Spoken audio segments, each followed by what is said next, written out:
Show with Paul Daner, Mark Salafo. Kick off the weekend, all right. It's the Growler Friday Show. It's Dey Light. All right, welcome into the latest edition of Dey Light. Paul Daner Jr., Mark Salafo here with you, and we are happy holidays to everybody. Hope everybody had a very happy 4th of July as we move ourselves forward into the actual month of training camp. We're at the beginning of the month, but in just a few weeks, it won't be long. I'll be tweeting about mock turtle soup. We'll be talking about how Joe Burrow looked on day one. We'll get there. We're getting there. We're almost there. Mark, how are you doing? I'm doing great. I like this time of year. It feels like Christmas Eve to be a Bengals fan because when you've got a franchise quarterback like Joe Burrow, you're going to have an interesting, exciting season, and it's getting closer every week. So you get to feel good about that. There's not a lot that's up in the air, just the fine details. So you get to be excited for camp and see things moving in the right direction and just really fire up the optimism. I will say I'm a little disappointed with how you opened the show with happy holidays. Is this some war on the 4th of July? You've got to go generic happy holidays, no matter what you celebrate around America's independence, whether you choose the 4th or a different version. I know that you hate flying the American flag. You've said that on a previous episode. So what would you have flying today? First of all, the American flag is flying. The American flag is a great flag to have up this week. And it's a beginner's flag. Look, there's lots. It is a beginner's flag. There's no question. It's a gateway. So, but the thing is, like, we have a lot of listeners over in the UK. I don't know what they're celebrating this week. They could be celebrating anything. I mean, look, took a tough L against us back in the day. So maybe they've never recovered on it. Never, some would say. So, I just want to keep it open. It's not about a war on anything. You always have to have it. You always want it to be a war. It doesn't be a war against anything. I'm just saying I hope it was a good 4th of July and that everyone's safe and still has all of their fingers. We got to start every show with a little bit of flag controversy, but you were right. We make a good point of shouting out our listeners all around the globe. So maybe that is on me. I should walk that one back. We did have somebody from the UK reach out to the Growler podcast at gmail.com, a growl pal from the UK that was, because I went in hard on Loveland being a silly town name, which I still stand by. It is kind of a ridiculous name. That was a few weeks ago, but he said that there's a lot worse names in the UK. So I'm going to throw a few of these out there that he gave to me. So you tell me if these are better or worse than Loveland. Wet Wang, Twat, Cockermouth, and Bitchfield. Those are all towns in the UK. I think, those are probably a little bit worse. A little bit worse than Loveland. They're all a little. See, I think that you have been hard on Loveland. I think you've been unnecessarily tough on them here. I think that a land of love is something that should be celebrated and not viewed as such a negative. But you have decided to take the negative route, and that's on you. I think that's something that where you maybe need to be better and reevaluate some things. No, you can't declare yourself Loveland. Everybody else has to say, hey, this is the most loving place in the country. You are now Loveland. You can't it's like giving yourself your own nickname. You can't do everyone's got to call me Turtle now. Nobody's calling you that. You're an idiot. Love, and I know that Loveland, I have been informed, was named after a guy, but that doesn't change the fact that it looks any less ridiculous on an address. Loveland, Ohio. Yep. Poor John Loveland is taking it on the chin from you. He's like, what? I can't have a namesake? I got to listen to this guy talking about it?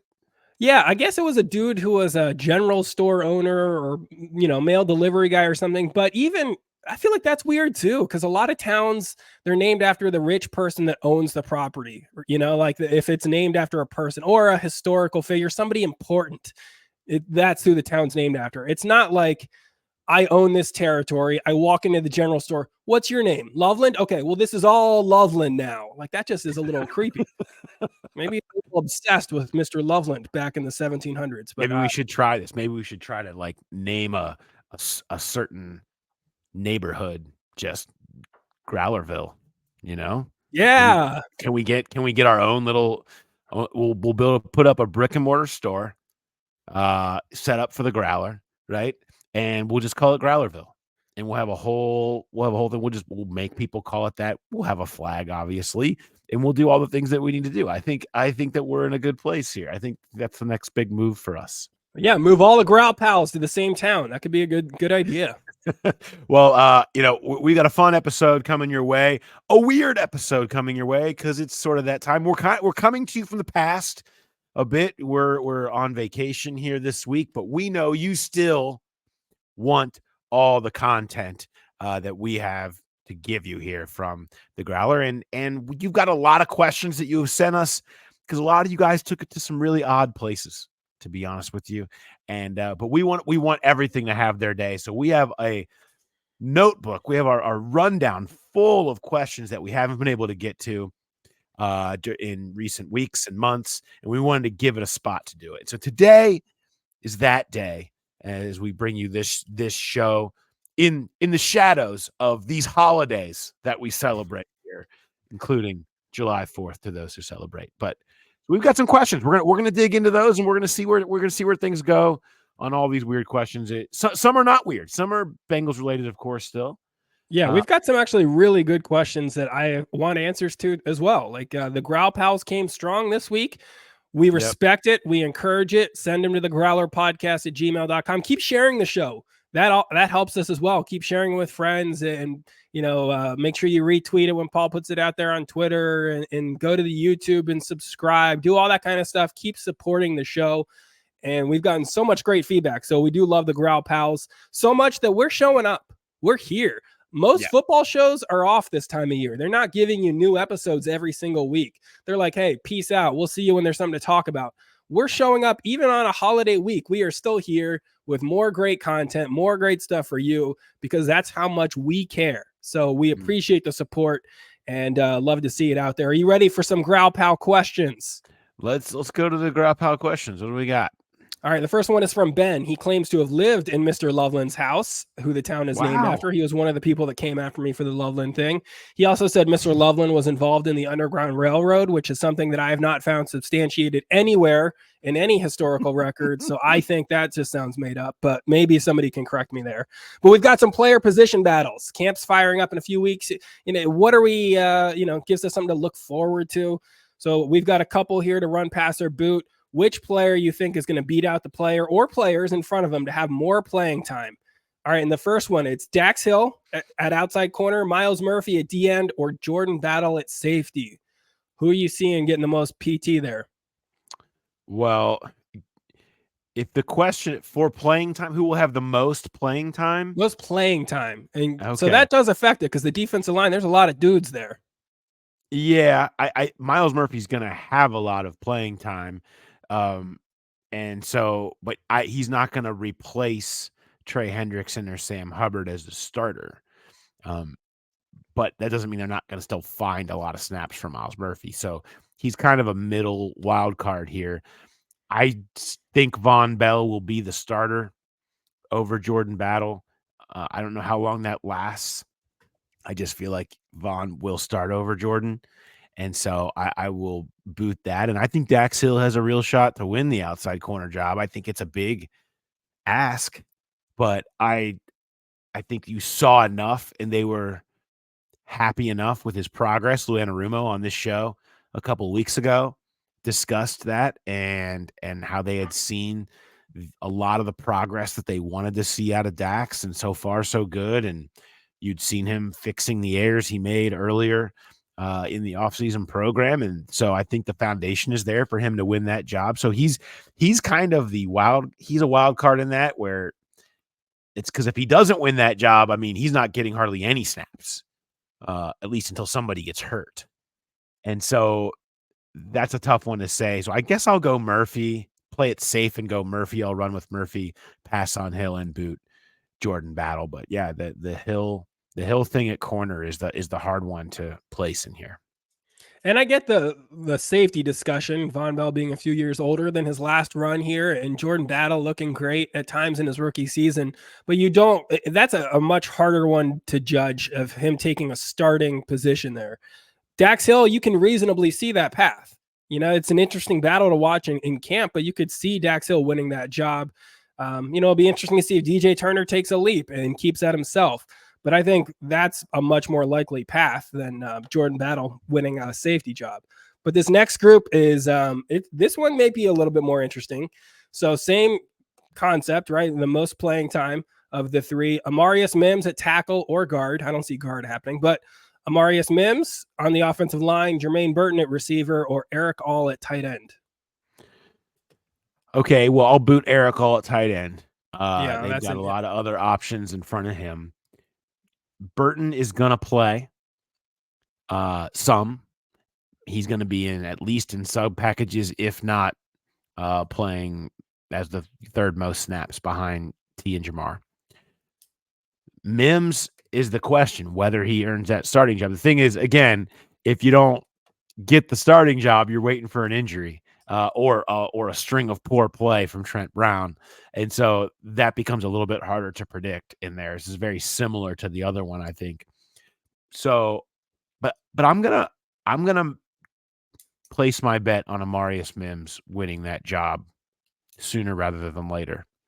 And so I will say Mims as my one that I'll run with, and I'll pass on Burton getting snaps. So he'll get a decent amount, and Eric All, I don't know that he'll play a ton this year. One, he's coming back from injury. Two, there's guys in front of him that they need to use. And so I think, obviously the Mims thing is going to be a big storyline when we get into camp and into preseason games. How does he look? Has he earned that job? Do you trust him to be out there as the starter week one? And I think it's possible. I think it's really possible that could end up being the case. So I'll run with him for now, but that will be one that we'll talk a lot about when we are doing our August shows. To me, doesn't that seem like a harder path, though, for Mims to win that job? Like Burton doesn't have as much competition in front of him to get that third amount of snaps as a receiver, whereas like Mims has to beat out a guy that has played at a high level and a very experienced player. It's not like Burton has to take out a vet to really earn a lot of playing time.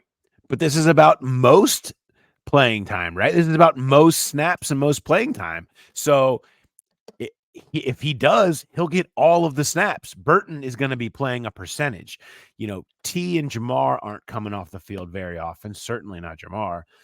But Burton, even in his role, will. You'll see some Yoshivash. You'll see some Trent Irwin. You'll see maybe some Charlie Jones. You'll see some two tight ends. You'll see times where Burton would, even in an elevated role, is still going to be rotational in a lot of ways. And so for that fact, Mims, if he wins that job, gets more snaps because he's going to be playing 100% of the snaps at right tackle if he were to beat out Trent Brown. So that's where my head is at with the ranking. And, I can't wait to watch him play. So if he wins that job, great. And that still means, Trent Brown is a pretty solid swing tackle to have. It's a great problem to have. Our next question's from Paul, a different Paul. This is not from you. This is not a call coming from inside the house. That would be weird if I asked myself. Yeah, he is got two questions because he had some email difficulties. So we let him break off a couple here. He says he read every single word of your Higgins series, probably twice. I feel like that's a little much. Maybe not twice, but I'm sure you appreciate the traffic. He said he loved all the angles, but the one thing that he wants to know is if they had signed him to a long-term deal, what would they have had to sacrifice? Because he wanted to know, what are you giving up if you're going to actually keep Higgins on this team and give him a longer-term deal? So that's a good question. You're talking about sacrificing potentially moves that they made in this free agency period. You can structure things however you want to. Making a lot of money is making a lot of money. Eventually, it counts on the cap.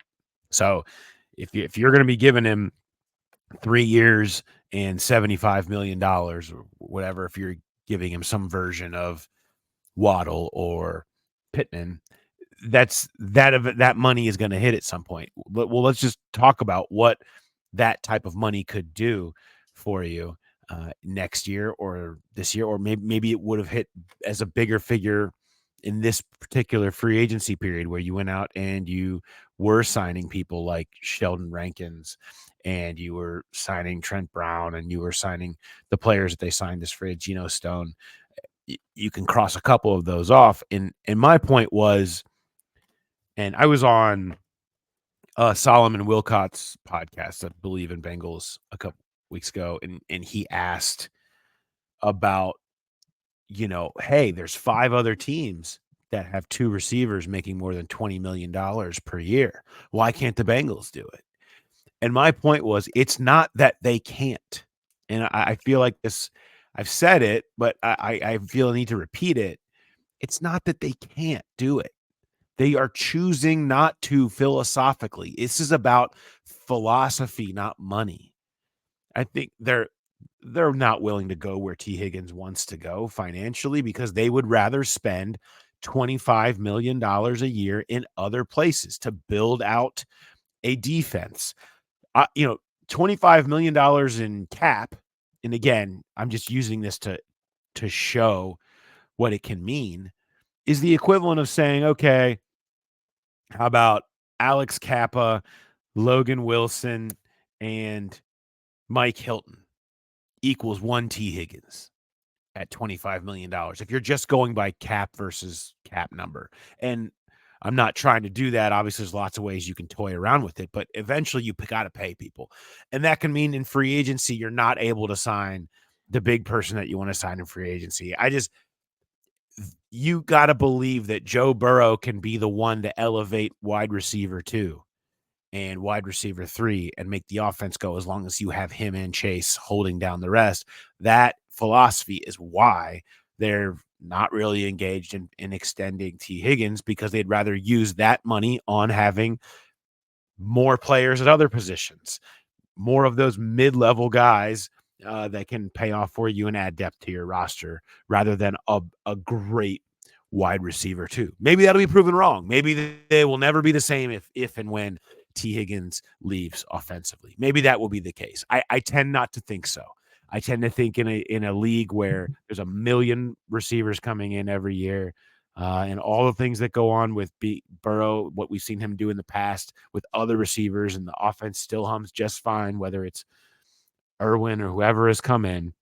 I think that they're betting on that being the case here.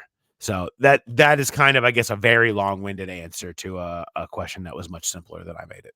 It does free up a lot of money, if you're going to spend or maybe add more years to Trey Hendrickson and let him stick around and finish as a Bengal or something like that. But it is a philosophical question, and it's clear that they've made their decision on that.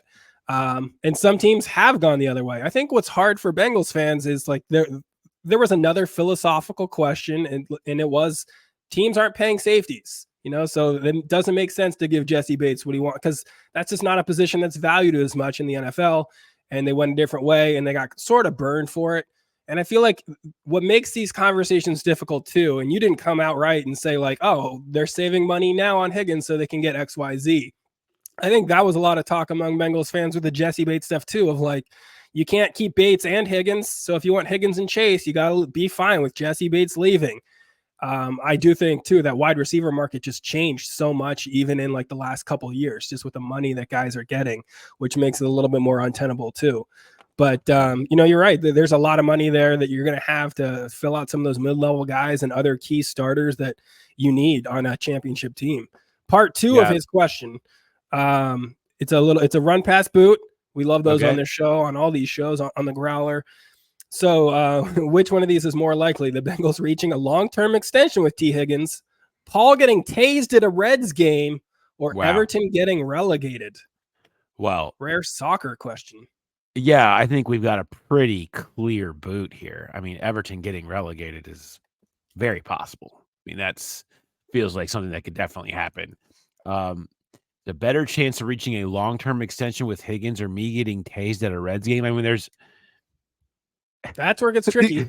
It's trickier than I mean, I'm gonna go ahead and say that there's a better chance they get a long-term extension with Higgins. I don't know how that would happen, but I also have zero clue how I would get tased at a Reds game. I guess I've got ideas.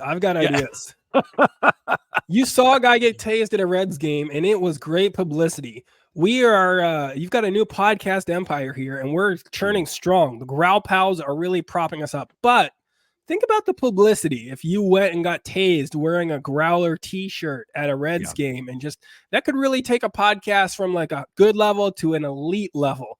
I mean, it's good PR. Get the name out there. Get the logo out there. maybe Okay, consider you're it. saying that's the move that we need to make. I can't. I will say this. I don't see you. I'm not saying we need to make it. I don't see another way that you get tased at a Reds game unless it's a sacrifice for your business. Because you're not. I've been to a Reds game with you, and you're not the guy that's just gonna have enough to drink that you're gonna get tased on your own. There has to be another reason here. Maybe it's a rogue cop that hates your trade Dax Hill talk. And he's like, oh, there's Paul Dane. I can finally get my revenge and throw away my policing career to tase you. I mean, maybe that. I don't think you've got enough enemies out there to get a rogue tasing. I don't want to ask or condone people doing this, but if somebody, a Growl pal, who was truly dedicated and cared about the growth of the program, wanted to get tased themselves while wearing some growl, we'll get you some Growler merch. Okay, we can make this happen. If you want to make your run for it and then get tased, I don't know if that's the image we want for our Growl pals, but it would help get the name out there, and then you and I don't have to get tased, or you could do it. Yeah, I see. I don't know. I'm not good at backflips. I feel like that's just more your realm. I think you could pull that off before I could. And Big backflip guy, everybody knows that. That is your MO. But you know what? We've been to the Reds together. We were there for Stanio's big event, and we got to give a shout out to our guy. We do. I mean, you guys know by now. He's a Growl pal. He's been a long time listener, and he's our guy. If you're buying, selling a home, know somebody who is Eric Stanio at Team Stanio on YouTube. It's #1 real estate YouTube channel in the city. You got to check it out. They're right now offering free home evaluation for anyone who is thinking about selling their home. It's an in-depth comparable sales. It's better than a Zestimate. You don't have to go on Zillow, check it out, get a real, actual evaluation of your home. But yeah, he's one of us. He's one of us. If you know somebody, you can always trust a Growl pal, and Stanio is that. That's the Clanyo is nothing but the real ones, the ones that we support, that support us.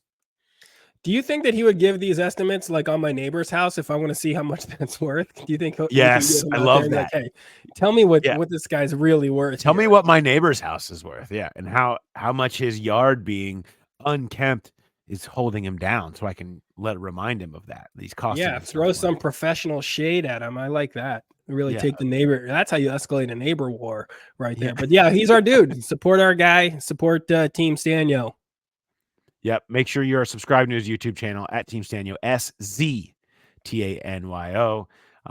Check them out there. Or if you are looking to buy or sell a home, you know somebody who is, email directly info@teamstanio.com or go to www.teamstanio.com to connect.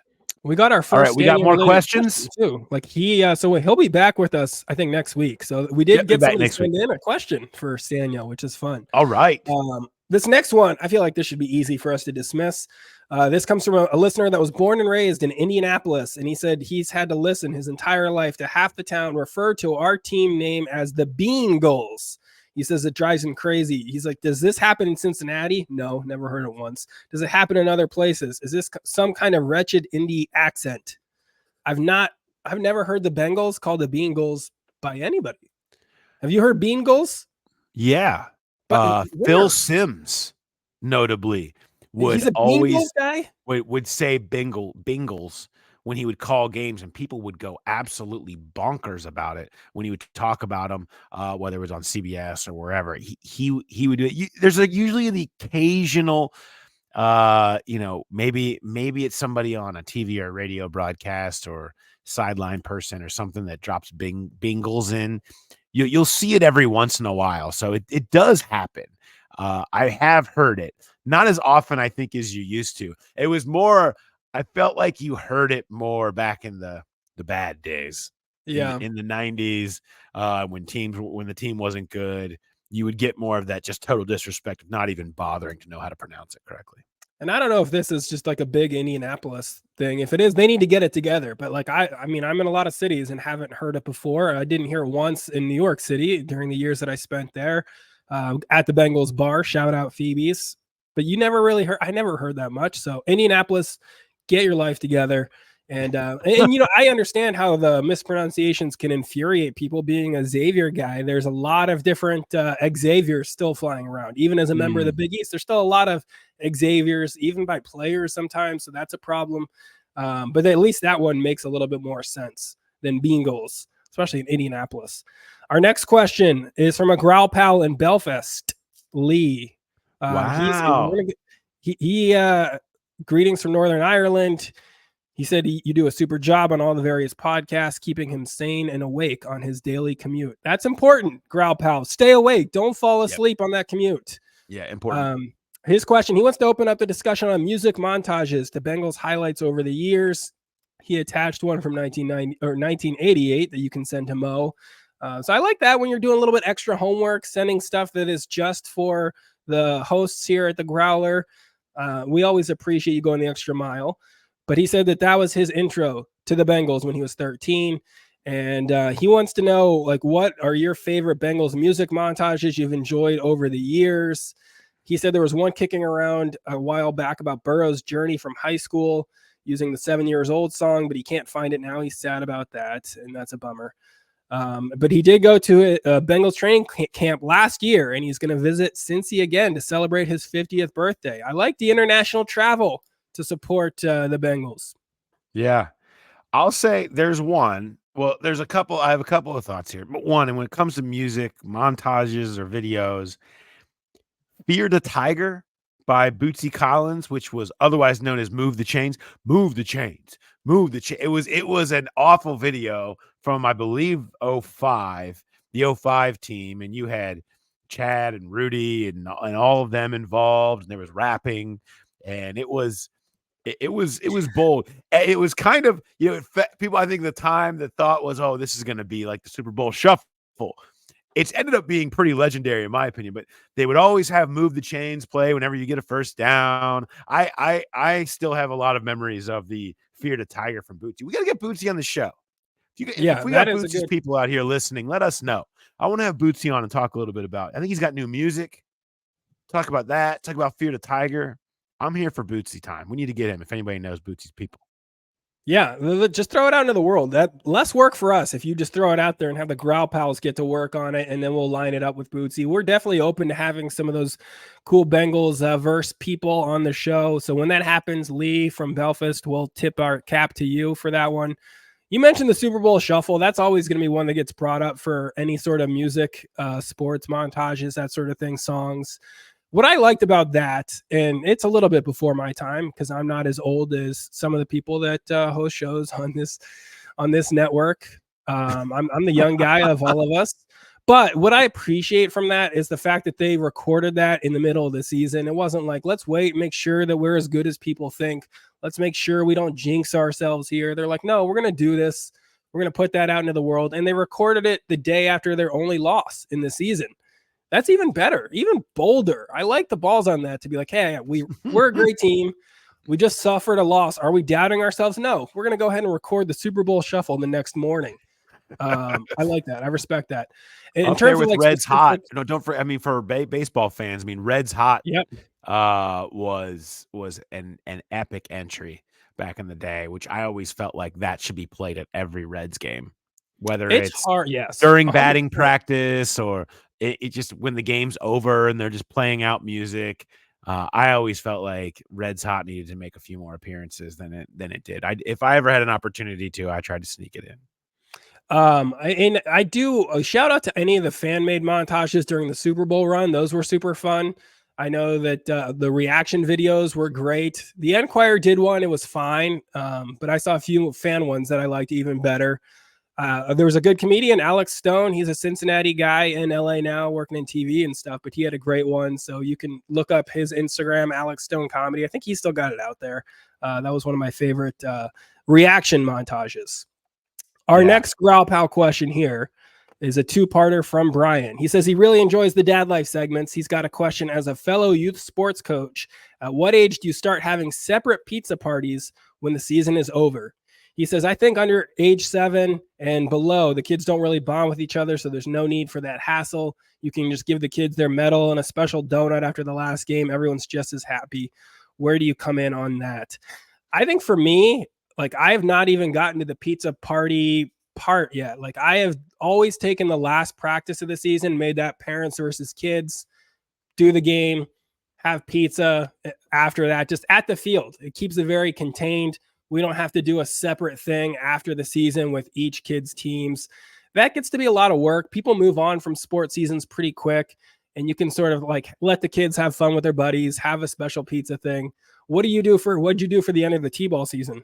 We did a party. We did a party out at 50 West. Our guy Optimistic Bobby helped hook us up. We they have the little areas in the back, covered patios out there. The kids all played in the sand. We brought out milkshakes, gave them their little awards, we gave them little cases for their game balls that we have given them during the year for baseball. And so, and the game had a little superlative on it, but it was just a little party. It was fun.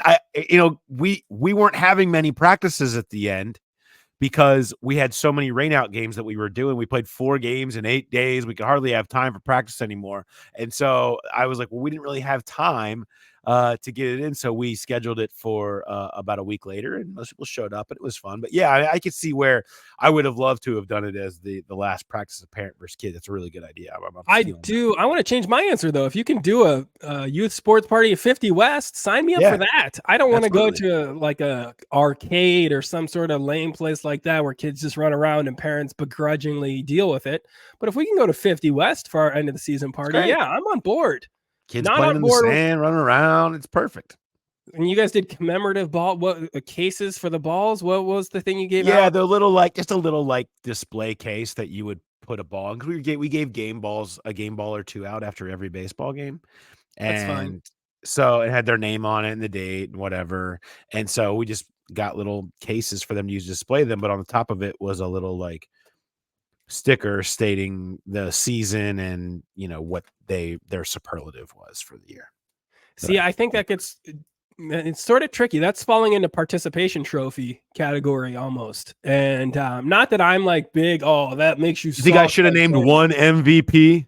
Yeah, just give out one for the season. No, I think my problem with the whole here, take this away at the end is when you have kids that do too much of it. So both we play in the fall and spring. I've got 3 kids now that do soccer. So if we were going to have a commemorative thing, here's your little trophy, whatever. Now you're talking about 3 per season in our house.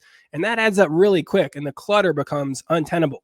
My daughter's played on a 12 soccer teams now, and she'd have 12 different little trophies or things like that. So I try and give the take homes if it's something very small, or if it's a special season, if they go undefeated, something like that. And then, yeah, I'll spring for a memento for that.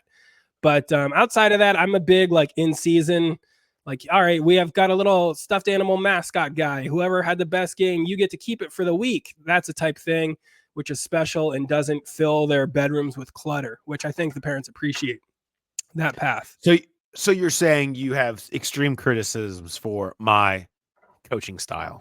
Except I love your end of season party. I like that we can, have a few beers while these kids play in the sand. I do like that. Let's start playing the games at 50 West, let's really liven them up. Now we go. I like that. I'm sure the youth sports refs would really appreciate the parents drinking during games. That would really make their lives easy. Part 2 of Brian's question is, he says, because we're in this NFL empty summertime, it's kind of a slow period. He wants a retelling of the story that caused Paul to forever hate pecans or almonds or whatever nut it was. I didn't know you're an anti-nut guy, so I'm gonna hang up and listen to this one. So, wow. First of all, thanks for being a longtime listener, because I honestly can't even remember the last time I told this story, certainly on the podcast, but it's so I was working in Georgia. This was about 15 years ago, and I was driving, obviously pecans, very big down in that area. And I was going to cover a game, which was about 45 minutes away.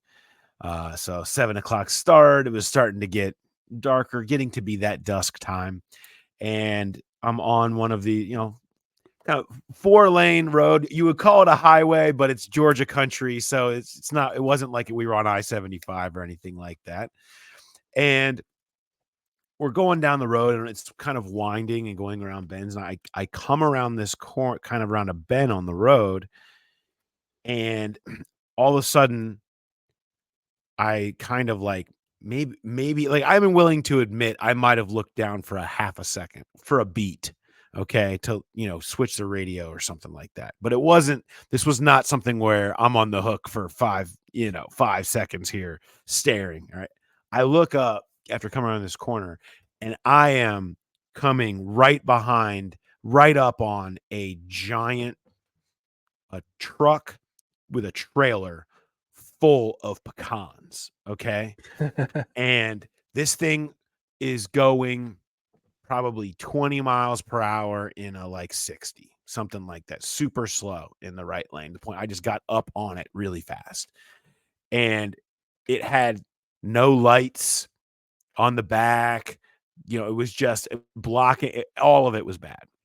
And so I go around it, make my turn to the left side, and I look in my mirror, and there is somebody going by next to me, so I can't get around it. So I I'm like stuck, and I'm coming up on it, so I don't know what to do.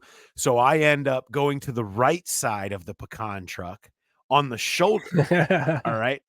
And I go up to that side, and as I'm going around that side, basically what it was you had a shoulder that was a regular shoulder size, but on the outside of that was just a drop down to a ditch, and it was all trees lining the side of this highway. So I feel the back right tire starting to go down towards the ditch and lose control. And I'm like, well, this isn't good, obviously. And I kind of start to straighten back out, and to the point where I had to hit the pecan truck. So I end up hitting the front left side of the pecan truck. And luckily, when we sort of made contact, we both straightened out a little bit.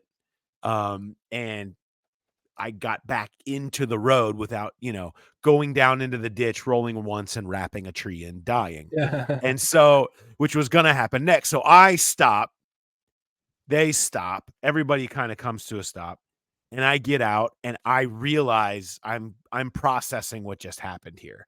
Oh, I was close to this ditch. I would have definitely died there. All of this is going on. And then some crazy person who was going the other way stops to come be like, and is just screaming and yelling, I thought you were going to die. I can't believe you tried to take him on the inside. And I'm like, I'm sitting there processing a near-death experience. And this woman is losing it, talking about how she thought I was going to die and all this stuff. Then the pecan driver gets out, and he's like, yeah, I had a flat tire earlier in the day, and it put me way behind on my route. And they have specifically told us not to come back out here and drive this late because we're hard to see. We drive so slow. But I was just behind because of the flat tire, And then it turns out he had been pulled over by a cop like 40 minutes ago and told to not be out here anymore for going that slow already once, and continued to go. All of this had happened because of the pecan industry and the need to slowly haul these pecans all around Georgia. All of this fallout, my near death, this crazy woman, all of this was part of this. So I vowed to that day, if my decision to never eat a pecan can keep one pecan truck off the road, then I've done my part. Then it's all worth it. If I can save our country from one pecan truck going into dusk, not following any of the rules as set out, then I feel like I've done my job. And that's the story of what happened with that pecan truck and why I have a very, very strong stance against pecans. You know what? I appreciate that. It does sound like a Too Fast, Too Furious pecan edition where, I'm like a Georgia Vin Diesel is kind of trying to edge you off this cliff as you're going around them. And then you guys have words afterwards. If you do avoid nuts forever. Yeah, maybe it keeps one truck off the road, keeps another Paul Daner off the road too, of like getting run off by this pecan driver. Makes a cop's life easier because he doesn't have to pull him over and be like, hey, I know you've got a job delivering nuts to the world, but get off the roads. So I'll join you on your anti-pecan quest. Wow. Maybe other growl pals can jump in. I will say I have an ulterior motive here. I've not had a tree nut in probably more than 20 years because my wife is deathly allergic to tree nuts. She has a tree nut allergy. She carries a couple EpiPens.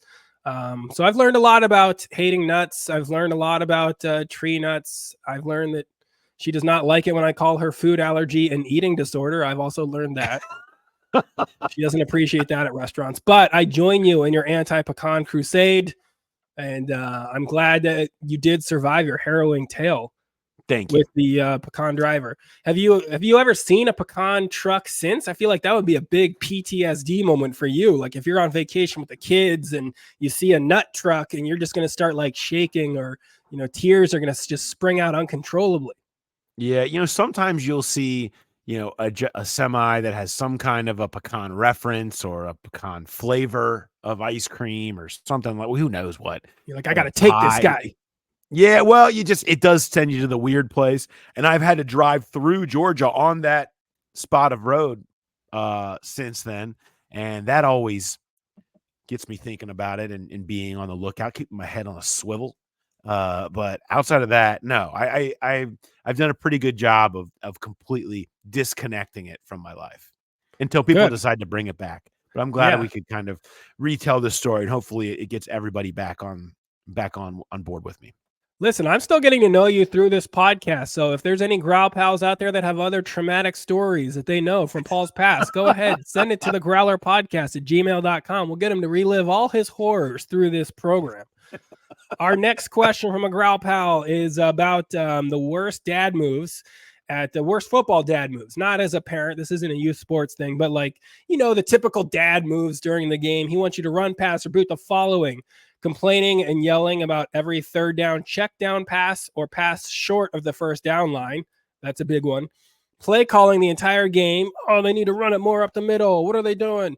Or calling for flags on every play against the other team, or arguing against every flag thrown against them. What are you run, pass, and booting from the worst football dad moves? And I do, before you answer, I have to say I support all three of these. I watch games as a fan, and I will actively do all three of these for big chunks of the game. Yeah. Okay. Well, mine, I guess if we're going through this, I would rank the worst as the play calling the entire game. Like as if they've just been studying, breaking down the film of the opponent all week and know exactly about the plays that were run at practice and what looked good and what they think could work and how they need to be, changing it from run play to I have a problem with offensive coordinator fan guy in general. I'm not a huge fan. I don't love of that. I don't need that in my viewing experience, and so I'll say that I'm not a big complaint about the officials guy. Like, I find that kind of annoying. I think the officials have a really hard job, and I'm not going to say side with them because, boy, you see a lot of egregious calls and it's bad, but I just kind of always default to their job's hard. And so I kind of don't really appreciate where it's every single flag. That's not a hold. Oh, really? From section 526, you could tell if Orlando Brown had a full grip or a half grip or there was a jersey tug. Like, I'm not a huge fan of that. No, I could tell from a different check city. Downs and short of the line, I'm okay with that because if that does happen, it probably is kind of egregious. I mean, that you probably should be trying to be more aggressive. I just feel like there's way worse fan behaviors that you should take problems with than these three, in the grand scope of fandom and things that annoy you. Like, at least for me, when I'm going to get the overly drunk fight me guy is like, we don't need that. If somebody's wearing the opposing team jersey, like, do you really have to, I'm going to throw hands at you in the section here around everybody because I'm so offended that you're wearing a Seattle Seahawks jersey. Like, I don't need that guy at the stadium. No, I don't need fight me guy anywhere. Yeah. I don't want fight me guy in any place that I go to.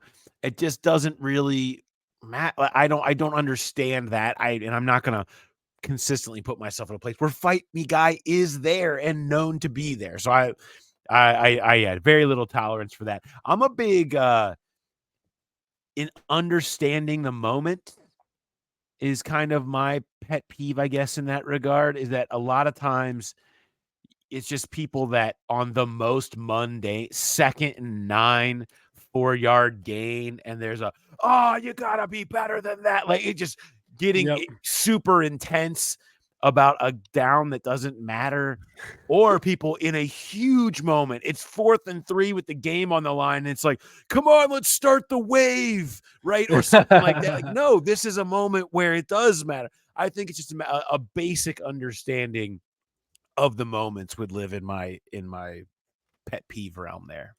Yeah, if you're doing the wave at a football game, you should not be at a football game. There's no place, no point in that game is the wave applicable. I mean, sometimes you get the people that are confused. If it's like a big 3rd down, they're cheering a lot when you shouldn't right before the play. If it's your team with the ball, it's better to be a little bit quieter, let them figure their stuff out. When the other team has it, yeah, get loud. Get them to burn a timeout or get a false start or something like that. That's when you get loud. So that's stuff that you need to understand because you can affect the game as a fan. That's where you get that home field advantage. And so if you're asleep on those moments, if that's when you're like, let's get the wave going, yeah, we don't need you in the stands either. I specifically remember them doing the wave at the London game and being like, this is the only time I'll tolerate it because we're all open to the fact that they don't understand the game as well and are still learning it here. So that's one. That's one time where I'll tolerate it. And even now, they've played enough games over there. Now I don't tolerate it anymore. Listen, if you're, I'll give them the wave in London if they let me still call soccer. And, if they're going to, it's football. What do you hit the ball with? It's your foot. I get that it's football in other parts of the world. I understand that, but it's soccer here. So I'm going to keep calling it soccer. And in exchange, London, we will let you have the wave at football games. Only there, nowhere else. Our next question is chili related. Do you want a chili question? Okay. Sure. Why not? I want to preface this by saying that even if we mention a specific chain here, our chili loyalty is up in the air. We've got some good sponsors that have supported this show. Stanio's our guy in the real estate business, but our chili loyalty is still for sale. You can send that if you're, if you own a local chili parlor or a chain that is not associated with the Cincinnati Bengals, but you like the team still and want to support a big podcast, send that inquiry to the growlerpodcast@gmail.com. All right, we're going to jump into this. It's a Skyline question, which was another one we had to skip over for a few weeks. We've had newsier stuff for the last month or so, but we're finally pulling this one out. He wanted to know, he sent this on the 1-year anniversary of Skyline becoming the official chili for the Bengals, which it is. Maybe not the official chili for the Growler. That remains to be seen. But he wants to know, what is your go-to Skyline order? Do you ever have to change it up? Do you even look at the menu? Do you even consider looking at the menu? And do you have any off-menu hacks or tips? I am a regular 3-way with a coney on the side guy. And that's kind of my go-to. One hack, my wife does this, and I don't know, maybe everybody does, maybe everybody knows about this, but I don't know how well known it is to order it dry. Do you know about ordering it dry so that you don't get any of all of the juice? They'll drain out the juices that can fill up your plate and kind of get a little sloppy, right? If you order it dry, you won't. They'll get rid of that part of it, which is helpful. So that's kind of a little bit of a hack for people that are looking for insight into the Skyline situation. Getting your 3-way dry? Yes. Okay. It's just a matter. Look, you know how it is when you get it. Like you'll have that pool of sort of half chili will kind of be settled there at the bottom. It helps eliminate that. I've not even heard the dry thing before. I do like that. I'm going to start incorporating that one. I'm a big 3-way. I'll usually flip for it. I'll either go straight conies and do, crush like 3 of them.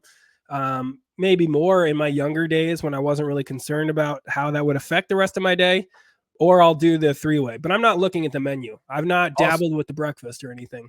Also something passed down in my family, that I've done that my dad does. And now that they give you the bags of crackers instead of just constantly scooping them.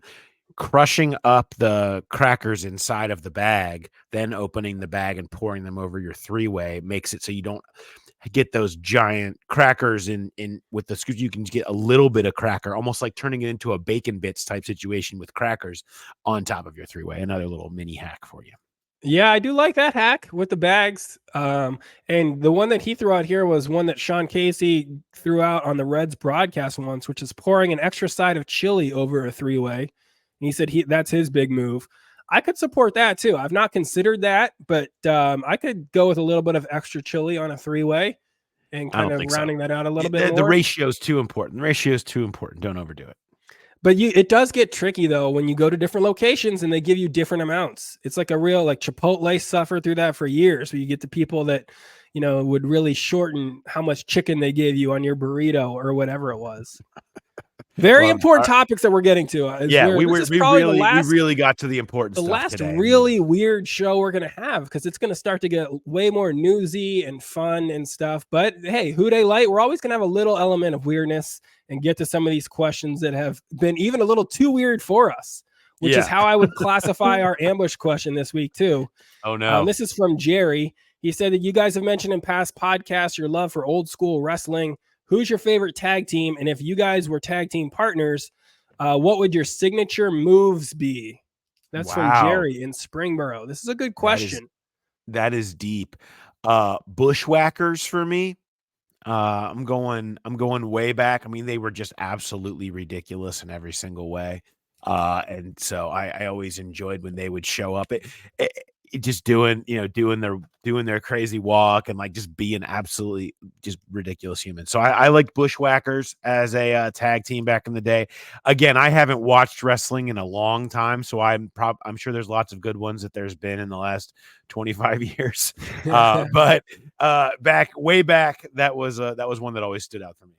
I was a DX guy, so I'd probably go with a few of those dudes or Road Warriors. They were fun back in the day with like the big shoulder pads and stuff. Yep. I feel like it's tough to have great tag teams now. And I say that I'm in the same boat as you. I haven't watched wrestling for quite some time, but a lot of guys just want to break out on their own now. You don't get a lot of those classic tag teams that you had back in the day. But when we're talking finishing moves, you got to come with a finishing move now. And maybe you be doing a backflip and getting tased. We talked about how that could be good for us. I think that'd be an excellent finishing move if you had the ability to tase your opponent. My finishing move is I pull a taser out and just end it real quick. It's like once and then it's like The Rock pulls off the elbow pad to give the people's elbow. I would pull the holster off.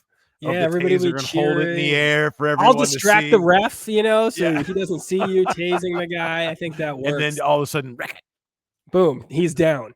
I would say that, or maybe I would like the Hulk Hogan leg drop. One of those finishers that is just not physically challenging at all. And it looks like it's not even scary. Like you see things now and they're flipping people upside down and it looks like everyone's going to break their neck every time.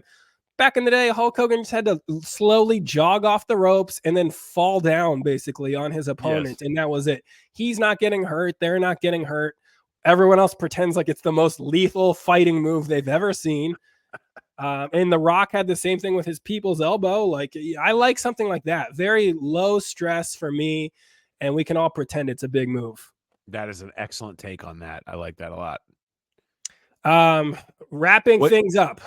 Right? Yeah, where are you at next? So later this month, I'm going to be at Comedy Off Broadway in Lexington, Kentucky. I think that is July, I want to say like 19th and 20th with our guy, Josh Sneed. And July 18th, I'm at Louisville Comedy Club. And then at the end of the month, I've got shows in Columbus. So if you live in any of those cities, hit me up. I'll give you all the specific details, dates, times, etc., locations. And this is and you might have some good insight on this too for this joke that I'm working on, which again, you gave me a killer tag for the last one, which was much appreciated. So this is also in your realm of parenting. I feel like every parenting chore that you have, it just sounds like a quest.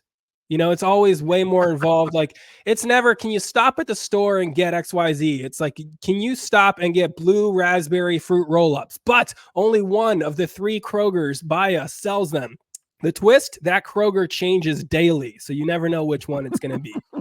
Or it's not, go get popsicle sticks from the, it's like you've got 10 minutes to go to Hobby Lobby to get all the supplies you need so your daughter can make a model of an ancient warship for school that's due the next day. This is a real one that I got recently. It was my wife texted. She said, can you stop at the salon on the way home? And then when you're standing in front of it, turn west and look for a toddler shoe in the parking lot. Because I guess our daughter had kicked her shoe outside the van. But just getting that text felt insane to me. That's not a normal text. Turn west? Yeah, so I would know where to look for this. Did you need to have your compass? Like, I know, it's like I've got to get out. Where's the sun? Yes. Sky. What time of day is it? Turn west and look for a single toddler. Like there's going to be a lot of shoes around. How about look for the shoe in the parking lot? For the shoe. Not like, oh, this is a grown-up flip-flop. That's not it. Get rid of that one.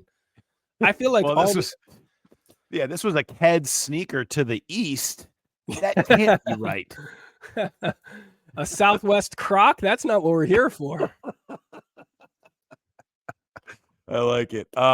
Well, happy 4th of July to everybody. Dad life 4th. Do you have any 4th of July dad life moments? I always think of back when I was a kid, you would always go to these.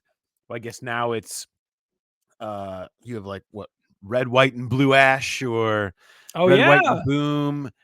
These where you get the community festival, and they'll have an act that they clearly paid some money for, but it was like your parents' favorite, and you were a kid. You're like, God, how old are these? This music, jeez, they're from forever ago. And then it gets depressing now when it's like, oh, Spin Doctors are in Mason. Sick. I like that song. I remember that from my youth. Well, that's not good. And like the more recent, we're not far from, Eminem and 50 Cent are doing red, white, and blue ash. And you're like, oh, this has just really become a depressing moment for me. It was supposed to be a celebratory holiday.